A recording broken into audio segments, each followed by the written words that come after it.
बाबा विश्वकर्मा तोहर मूर्ति ही बैठलिया, रखी हो ध्यान काम शुभ शुभ के लिया, रखी हो ध्यान काम शुभ शुभ के लिया। हो बाबा विश्वकर्मा तोहर मूर्ति बैठलिया, रखी हो ध्यान काम शुभ शुभ के लिया।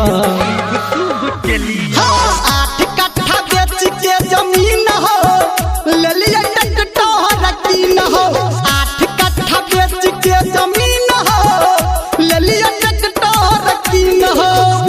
बाबा 8 कट्ठा बेच के जमीन हो, 8 कट्ठा बेच के जमीन हो ले लिया ट्रैक्टर कीन हो।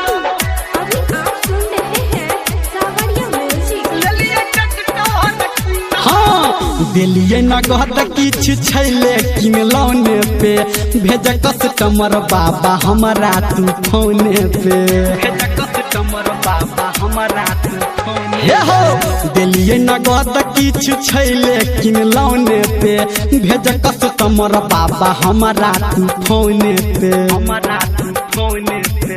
हेते कमैया प्रॉफिट देखलिए, तोरा नाम से कोबलाहा क देलिए, कोबलाहा क देलिए। 8 कट्ठा बेच के जमीन हो अल्लिया ट्रैक्टर कीन हो, 8 कट्ठा बेच के जमीन हो ले लिया ट्रैक्टर कीन हो।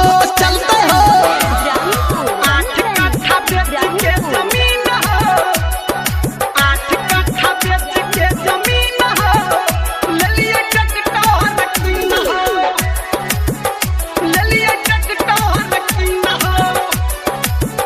हाँ कृपा अपन तू हमारा पे राख हो, दुनिया चलाबै छ हमरो तू ताक हो, दुनिया चलाबै छ हमरो तू। हो बाबा कृपा अपन तू हमारा पे राख हो, दुनिया चलाबै छ हमरो तू ताक हो, हमरो तू ताक। हाँ कह धर्मेंद्र बाबा पूजा कर लिया, रखी ह ध्यान काम शुभ शुभ के लिया, शुभ के लिया। 8 कट्ठा बेच के जमीन हो अल्लिया ट्रैक्टर कीन हो, 8 कट्ठा बेच के जमीन हो ले लिया ट्रैक्टर कीन हो। बाबा विश्वकर्मा तोहर मूर्ति बैठलिया, रखी हो ध्यान काम शुभ शुभ के लिया, शुभ के लिया। 8